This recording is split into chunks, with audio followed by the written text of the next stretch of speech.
헤롯 가문의 부분적인 족보. 안티파트로스 1세, 안티파트로스 2세 그리고 키프로스, 아내, 사이자녀들 5명. 1. 파사엘로스. 2. 헤롯 대왕, 마 2대 1-22 세미콜론 누 1대 5. 3. 요셉. 4. 페로라스. 5. 살로메. 헤롯 대왕의 아내들. 1. 도리스. 2. 마리암네 1세. 3. 마리암네 2세. 4. 예루살렘 클레오파트라. 5. 말타케. 헤롯. 로마의 식민지 아래에 있던 유대인들을 다스린 통치자들의 가문의 이름이다. 헤롯으로 인한 몇몇 사건이 예수의 생애와 일치한다. 기원전 2세기 전반기에 유대는 시리아의 셀레우코스 왕조의 지배를 받았는데 셀레우코스 왕조는 알렉산더 대왕의 제국이 분열되어 생겨난 4개의 왕조 중 하나이다. 그러다가 기원전 168년경에 셀레우코스 왕조의 왕이 예루살렘 성전에서 여호와께 드리던 숭배를 제우스 숭배로 대체하려 하자 유대인들은 마카베오가 가의 지휘 아래 반란을 일으켰다. 하스몬가라고도 하는 마카베오가는 기원전 142년부터 기원전 63년까지 유대를 통치했다. 기원전 66년에 하스몬 왕가의 왕자이자 서로 형제간인 히르카누스 2세와 아리스토블루스가 왕위를 두고 다툼을 벌였다. 그로 인해 내전이 일어났으며 두 왕자 모두 당시 시리아에 있던 로마 장군 폼페이우스에게 도움을 요청했다. 폼페이우스는 그 기회를 놓치지 않았다. 폼페이우스는 하스몬과의 분쟁을 해결하기 위해 히르카누스의 편을 들었다. 그리하여 기원전 63년에 로마군은 예루살렘에 들이닥쳐 히르카누스를 왕으로 세웠다. 그러나 그는 독자적으로 통치할 수 없었다. 히르카누스는 로마의 후원을 받으며 통치하는 민족 통치자가 되었으며 그의 통치가 계속될 것인지의 여부는 로마의 호의와 지원에 달려 있었다. 내정은 자신이 원하는 대로 처리할 수 있었지만 외교 관계에 있어서는 로마의 정책을 따라야 하였다. 히르카누스는 의지가 약한 통치자였다. 그러나 그는 이둠에 사람이자 헤롯 대왕의 아버지였던 안티파트로스가 상당한 힘을 실어주었다. 그는 유대인 파벌들이 소란을 일으키지 못하게 막았으며 곧 유대의 실권을 잡게 되었다. 그러나 로마는 안티파트로스를 선택했다. 안티파트로스는 율리우스 카이사르가 이집트에서 적과 싸우는 것을 도와주었고 로마인들은 보답으로 그에게 로마에 직접적으로 소속된 장관, 프로쿠라토르라는 속주 황제, 총독직의 지위를 주었다. 여기서 헤롯의 가문을 잠시 살펴보면 이돔의 즉 에돔 사람들이었다. 명목상으로는 유대인이었다. 헤롯 가문의 선조는 하스몬, 마카베오, 가이, 알렉산드로스, 얀나이우스 왕이 이두메의 총독으로 삼은 안티파트로스, 안티파스 1세로라고도 불리었다. 안티파트로스의 아들 역시 안티파트로스 2세 또는 안티파스라고 불렸는데 바로 그가 헤롯 대왕의 아버지였다. 매우 부유한 사람이었던 안티파트로스 2세는 정치와 음모에 관여했으며 아들들을 위해 큰 야심을 품고 있었다. 그는 알렉산드로스 얀나이우스와 살롬의 알렉산드라의 아들인 요한 히르카누스 2세가 유대인의 대제사장과 왕의 지위를 놓고 히르카누스의 형제인 아리스토블루스와 다툼을 벌일 때 히르카누스 2세를 지지하였다. 하지만 안티파트로스는 사실 자신의 야심을 위해 일한 것이었으며 마침내 율리우스 카이사르로부터 로마 시민권과 유대 지방의 총독의 지위를 받게 되었다. 안티파트로스는 아들들에게 로마의 동의가 없이는 어떤 일도 이룰 수 없다고 가르쳤다. 안티파트로스는 암살자에 의해 독살당함으로 생애를 마치게 된다. 헤롯은 아버지의 가르침을 마음에 새겼다. 통치 기간 내내 그는 자신을 후원해주는 로마인 권력자들과 유대 백성 사이에서 조직하고 군대를 통솔하는 능력이 있었으며 그것이 도움이 되었다. 그는 25세에 총독이 되자마자 자신의 관할 지역에서 강도떼를 소탕하여 유대인과 로마인 모두의 신임을 얻게 되었다. 안티파트로스 2세가 아내 키프로스를 통해 얻은 둘째 아들인 헤롯에 대해 성서는 간략한 기록을 통해 이 인물의 성격을 사악하고 교활하고 의심이 많고 부도덕하고 잔인하고 살인을 일삼는 것으로 묘사하는데 역사는 그러한 묘사가 사실임을 증명한다. 그는 아버지와 마찬가지로 외교와 기회 포착에 능하였다. 하지만 그가 조직자이자 사령관으로서 역량을 발휘했다는 점도 언급해야 할 것이다. 요세푸스는 그를 체력이 매우 강하고 말타기에 능하며 단창과 활을 다루는 데 능한 사람으로 묘사한다. 아마 그의 유익한 특성 중 가장 두드러진 것은 건축자의 재능이었을 것이다. 그는 우선 자신의 관할 지역에서 강도떼를 제거하여 갈릴리의 총독으로서 이름을 떨쳤다. 하지만 그것을 시기한 어떤 유대인들이 살육을 당한 강도들의 어머니들과 함께 히르카누스 2세 당시의 대제사장을 부추겨 강도들을 먼저 재판에 회부하지도 않고 즉각 처형함으로 사내들인을 무시하였다는 죄목으로 헤롯을 사내들인 앞에 소환하게 하였다. 헤롯은 그에 응했지만 유대교 개종자라고 자처하는 사람으로서 그 법정의 재판을 받으러 온 입장이면서도 대담하고 불경스럽게 경호원을 거느리고 그들 앞에 나타났다. 그는 유대인의 고등법정을 이렇게 모욕하여 재판관들의 분노를 유발하였다. 요세푸스에 의하면 사마이아스, 시므온라는 재판관은 용감하게 일어나서 만일 헤롯이 처벌을 모면하게 된다면 그곳 재판석에 앉아있는 사람들을 언젠가 죽일 것이라고 예고하였다. 하지만 히르카누스는 수동적이고 의지가 약한 사람이었다. 히르카누스는 헤롯의 협박과 더불어 그 소송을 기각하지 않으면 가만두지 않겠다고 위협하는 섹스투스 카이사르, 율리우스 카이사르의 친척이자 당시 시리아의 총독의 편지 때문에 압력을 받고 굴복하였다. 유대의 왕 헤롯은 아버지를 계승했으며 기원전 39년경에 로마 원로원의 임명을 받고 더 큰 유대의 왕이 되었다. 하지만 3년 뒤에 예루살렘을 장악하고 아리스토블루스의 아들인 안티고누스를 몰아냈을 때에야 비로소 사실상의 왕으로 자신의 지위를 확립할 수 있었다. 이 승리를 거둔 뒤에 헤롯은 자신의 지위를 유지하기 위한 조처들을 취했는데 로마의 마르쿠스 안토니우스를 설득하여 안티고누스를 죽이게 하므로 그리고 안티고누스 파의 유력한 인사 45명을 모두 색출하여 죽임으로 그렇게 하였다. 그는 유력한 바리새인들 가운데 사마이아스와 폴리오만 살려두었으며 마침내 몇 해 후에 요한 히르카누스 2세마저 죽였다. 그는 자기를 재판하려고 재판석에 앉아있던 자들을 그렇게 살육함으로 사마이아스의 예언을 성취시켰다.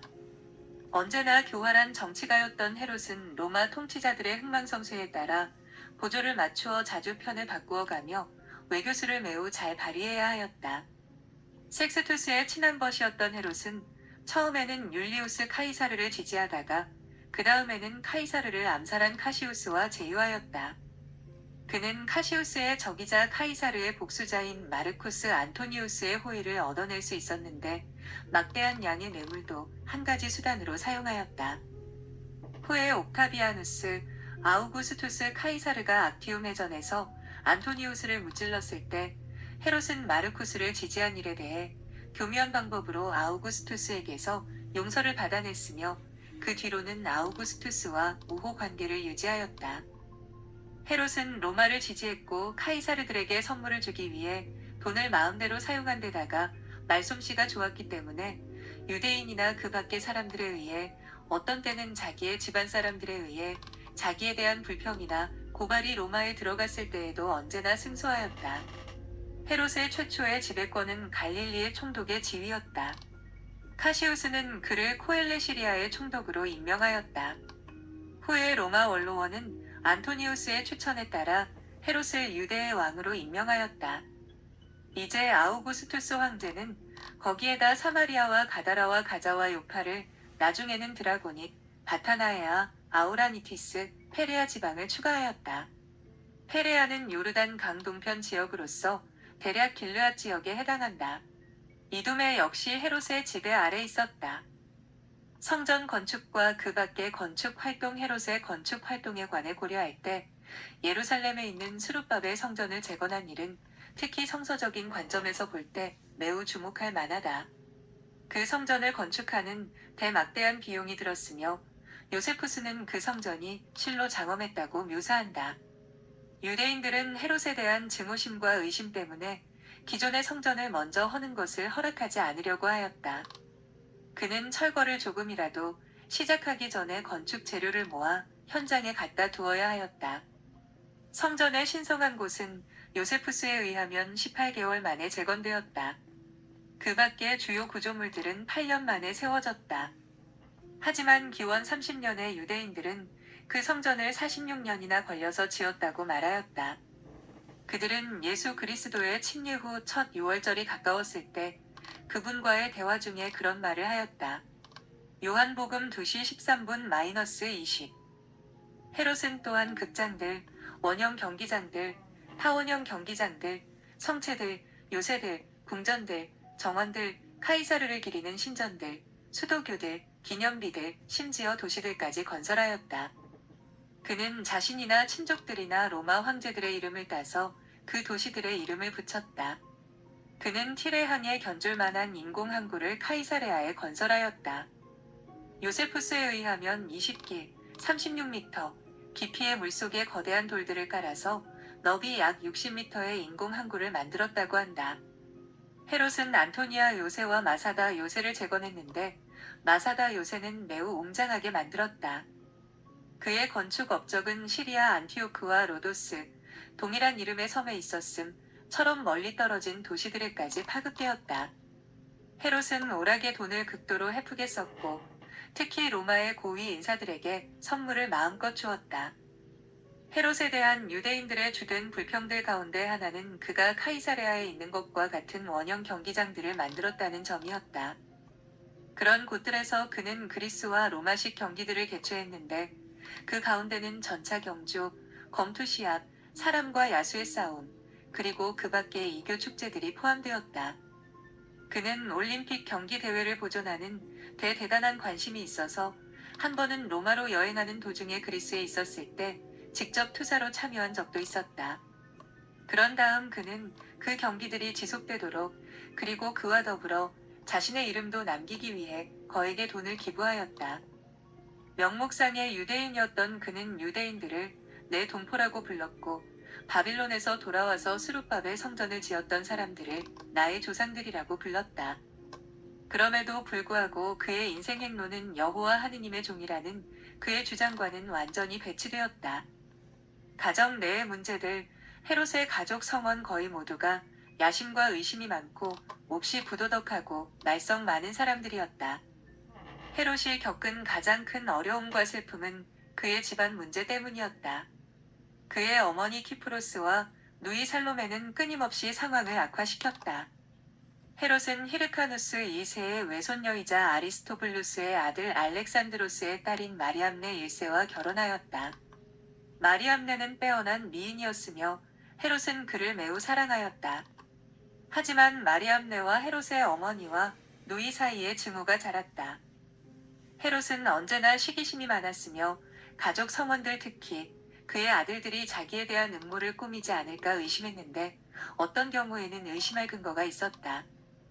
그는 권력욕과 의심 때문에 급기야는 자기 아내 마리암네, 세 아들, 아내의 오라비와 외할아버지 히르카누스, 절친한 것들이었던 몇 사람, 그리고 그 밖에 많은 사람들이 살해당하게 하였다.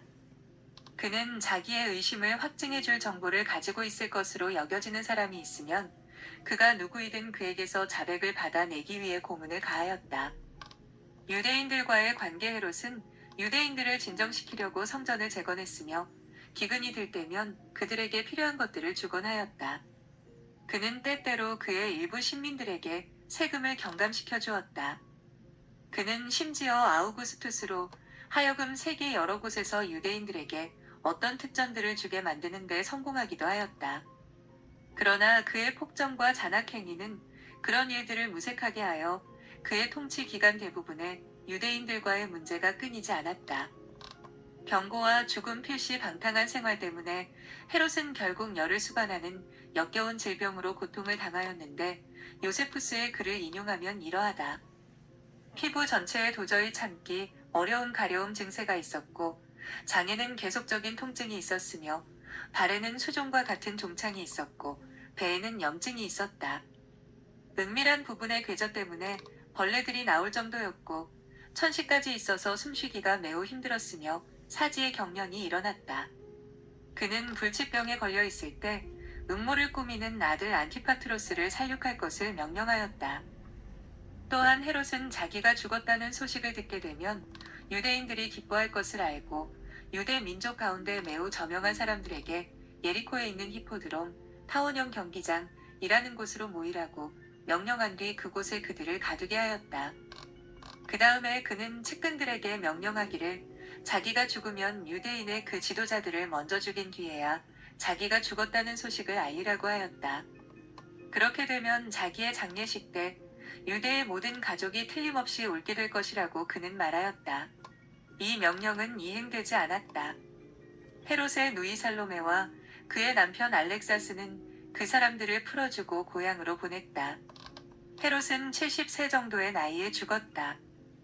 그는 자기 아들 안티파스를 계승자로 지정하는 유언서를 작성했지만 죽기 얼마 전에 아르켈라우스를 그 지위에 임명한다는 내용을 추가했거나 그 내용으로 새로 유언서를 작성하였다. 아르켈라우스는 백성과 군대에 의해 왕으로 받아들여졌다.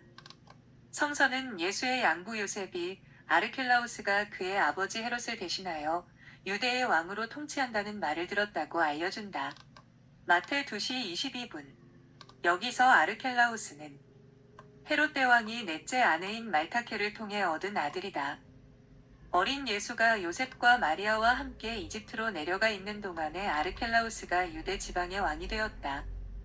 그들이 돌아왔을 때 요셉은 아르켈라우스의 포악한 통치를 받지 않으려고 그에 관할 구역 밖에 있는 갈릴리의 나사렛으로 올라가서 가족을 정착시켰다. 마 2시 22분 23. 헤롯이 죽은 뒤에 아르켈라우스는 로마의 아우구스투스 앞에 찾아가 자신의 통치권을 더 확보하게 하려고 하였다. 아르켈라우스의 형제와 유대인 대표단을 포함하여 그의 권리 주장에 반대하는 사람들이 있었지만 그는 권력을 유지하도록 허락받았다. 그러나 아우구스투스는 그를 왕이 아니라 민족 통치자 분봉왕, 지역 통치자, 보다는 더 높은 지위인 속궁 영주로 삼았다. 하지만 그가 왕으로 통치했다고 한마테의 언급은 정확한데 그 지역의 군대가 이전에 그를 왕으로 선포한 적이 있었기 때문이다. 아르켈라우스는 잔인한 통치자였으며 유대인들에게 평판이 매우 나빴다. 그는 폭동을 진압하다가 성전 경내에서 3,000명을 무자비하게 살해한 적이 있었으며 대제사장을 2차례 면직시켰다. 그에 더하여 그가 이혼하고 재혼한 일은 유대인의 율법에 어긋나는 일이었다. 유대인들과 사마리아인들이 아우구스투스에게 불평하여 그 결과 마침내 조사가 행해져서 아르켈라우스는 통치 제9년 또는 제10년에 추방당하게 되었다. 그 뒤에 유대 지방은 로마 총독들의 통치를 받게 되었다. 여기서 잔인하고도 역사적인 사건인 헤롯이 자기 지위에 대한 박탈감의 두려움으로 인해 베들레헴과 그 지역에 있는 2살부터 그 아래의 사내 아이들을 모두 살육한 일에 대한 성서 기록은 헤롯에 대한 다른 역사 기록들 및 그의 악한 성향과 일치한다. 이 일은 헤롯이 죽기 얼마 전에 있었다. 예수의 부모가 예수를 이집트로 데리고 가서 그분이 목숨을 건지게 되고 헤롯이 죽은 뒤에 그들이 갈릴리로 돌아와 정착했기 때문이다. 여호와께서는 이 두 사건을 자신의 예언자 예레미야와 호세아를 통해 예언하신 바 있었다. 마 2대 1-23 렘 31리로 예수께서 태어나신 지 얼마 후 그분의 부모가 마국간이 아닌 집에 살고 있을 때 동방의 점성술사들이 어린아이를 찾아 베들레헴을 방문하였다. 마 2대 1-12 하느님이 행동을 취하셔서 그들의 방문으로 인해 아이인 예수가 죽임을 당하지 않도록 막으셨지만 베들레헴 성읍과 그 주변 지역에서는 나이가 2살 이하인 모든 사내 아이들을 잃는 일이 있었다. 헤롯 왕의 명령에 따라 살해되었던 것이다. 마 2시 12분 16 마태는 이 성구를 헤롯의 명령하에 베들레헴에서 유아들이 살육당한 일과 관련하여 인용하였다. 마 2시 16분-18 적어도 라헬의 무덤이 비교적 베들레헴에 가까웠기 때문에 전승에 의한 장소는 아닌 듯해도 라헬이 온다는 상징적 표현은 살해당한 자녀들의 어머니들의 비탄을 표현하기에 적절하였다. 마태 2시 17분 18에서 영감받은 성서 필자 마태는 예레미야 31리로 여호와가 이렇게 말한다. 라마, 라마, 높은 곳을 의미하는 히브리어. 에스겔 16시 24분. 이 단어는 이스라엘의 여러 곳을 가리키는 고유 명사로 사용되었다. 에서 애곡하는 소리와 비통한 울음소리가 들린다. 라헬이 아들들 때문에 울고 있다. 아들들이 없어졌으므로 위로받기를 거절한다. 이 예언을 인용하여 당시에 일어났던 일에 적용시켰다.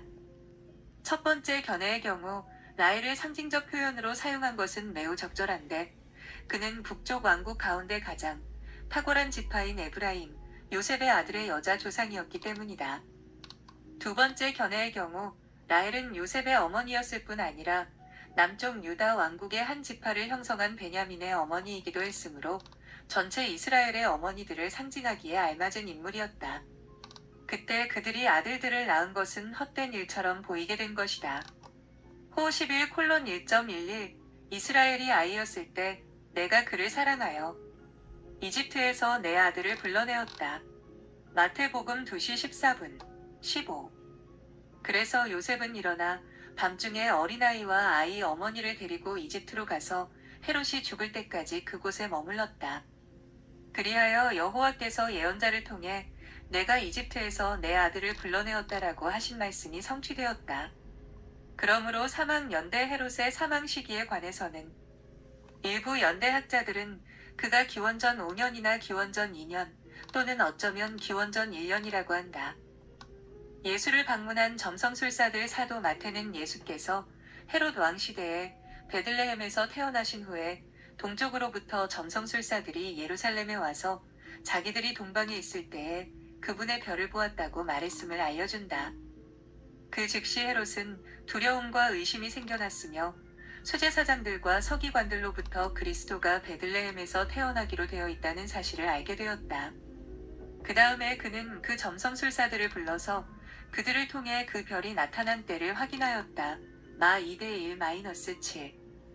헤롯은 2살부터 그 아래의 아기들을 모두 죽이면 유대인의 왕으로 태어난 이 아기도 확실히 처치할 수 있을 것이라고 결론지었던 것 같다. 마태 2:2 이런 일이 있은 뒤 오래지 않아 헤롯이 죽었다는 것은 예수가 이집트에 그리 오래 머물지 않은 것 같다는 사실로 보아 알 수 있다. 마 2시 19분-21. 따라서 성서의 연대 계산과 천문학 자료와 입수할 수 있는 역사 기록들은 헤롯의 사망 시기가 기원전 1년이거나 심지어 기원 1년 초일 수도 있음을 지적하는 것으로 보인다고 결론 지을 수 있다.